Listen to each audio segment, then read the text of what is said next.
বিয়ে করেছেন 50টি। বিবাহের হাফ সেঞ্চুরি করা এ ব্যক্তির স্ত্রীরাও জানেন না তারা কততম জীবনসঙ্গী। কেবল বহুবিবাহই নয়, নারীদেরকে চাপে ফেলা থেকে শুরু করে বিদেশে পাঠানোর নামে কোটি টাকা হাতিয়ে নেওয়ার এক ভয়ঙ্কর কারিগর জামালপুরের জাহিদুল ইসলাম মিন্টু। সম্প্রতি তার এই কপটতার সাম্রাজ্য তাসের ঘরের মতো ভেঙে পড়েছে যখন তাকে পুলিশের হাতে তুলে দিয়েছেন তার নিজেরই স্ত্রী ও পাওনাদাররা। মিন্টুর কপটতার ধরন ছিল অত্যন্ত সুপরিকল্পিত। তিনি এক এক সময় এক এক পরিচয় ব্যবহার করে নারীদের সাথে সম্পর্ক গড়ে তুলতেন। এরপর বিয়ের প্রলোভন দেখিয়ে তাদের জীবনকে করে দিতেন তছনছ।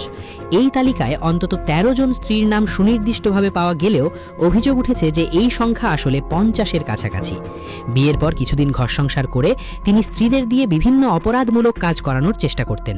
যারা তার কুপ্রস্তাবে রাজি হতেন না তাদের দাম্পত্য জীবনের ব্যক্তিগত মুহূর্তগুলো গোপন ক্যামেরায় ধারণ করে টাকা দাবির মতো জঘন্য পথ বেছে নিতেন তিনি। মিন্টুর এক ভুক্তভোগী স্ত্রী জানান তিনি হিসাব অনুযায়ী তার 11 নম্বর স্ত্রী ছিলেন। প্রায় 11 মাস সংসার করার পর মিন্টু তাকে একটি অদ্ভুত গল্প শোনান। তিনি দাবি করেন জামালপুরে একটি খ্রিস্টান কোম্পানিতে তার চাকরি হয়েছে এবং সেখানেই তাকে থাকতে হবে। অথচ সেই স্ত্রী জানতেন না যে মিন্টু আসলে তাকে ফাঁকি দিয়ে অন্য নারীর সাথে সংসার করছিলেন। এমনকি মিন্টু নিজেকে দীর্ঘ 14 বছর নরওয়ে প্রবাসী হিসেবেও পরিচয় দিতেন বলে জানান তার আরেক স্ত্রী।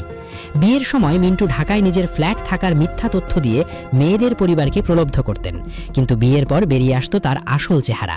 সেই ফ্ল্যাটের কোনো অস্তিত্ব থাকতো না, বরং থাকতো কেবল জাল নথিপত্র। কেবল নারী নয়, মিন্টুর কপটতার শিকার হয়েছেন সাধারণ মানুষও। অস্ট্রেলিয়ার ভিসা দেওয়ার কথা বলে তিনি অসংখ্য মানুষের কাছ থেকে কয়েক কোটি টাকা হাতিয়ে নিয়েছেন। ভুক্তভোগীদের মতে তিনি প্রথমে ডুপ্লিকেট বা জাল ভিসা ধরিয়ে দিতেন। পরবর্তীতে যখন মানুষ বুঝতে পারত তারা ছলনার শিকার হয়েছে, তখন তিনি নিউজিল্যান্ড বা অন্য দেশের ভিসার কথা বলে সময় ক্ষেপণ করতেন। এক একজন ভুক্তভোগীর কাছ থেকে তিনি 16 লক্ষ, 9 লক্ষ কিংবা 10,30,000 টাকার মতো বিশাল অঙ্কের অর্থ হাতিয়ে নিয়েছেন। এই অর্থ পরিশোধের প্রমাণ হিসেবে ডাচ বাংলা ব্যাংকের চেকও ব্যবহার করতেন তিনি, যা পরবর্তীকালে মূল্যহীন বলে প্রমাণিত হতো। মিন্টুর সর্বশেষ কপটতার শিকার হন মাহবুবা নামের এক নারী। তার কাছে 10টি পাসপোর্ট রেখে টাকা নিয়ে চম্পট দেন মিন্টু। এরপর পাসপোর্ট ও টাকা ফেরত চাইলে তিনি উল্টো প্রাণনাশের হুমকি দিতেন। মিন্টুর এই ঔদ্ধত্য আর সহ্য করতে পারেননি ভুক্তভোগীরা। তারা ঐক্যবদ্ধ হয়ে মিন্টুর গতিবিধি লক্ষ্য করতে শুরু করেন। রাজধানীর মিরপুরের পীরের বাগ এলাকায় এক বোনের বাসায় লুকিয়ে থাকা অবস্থায় ভুক্তভোগী স্ত্রীরা ও পাওনাদাররা তাকে ঘিরে ধরেন।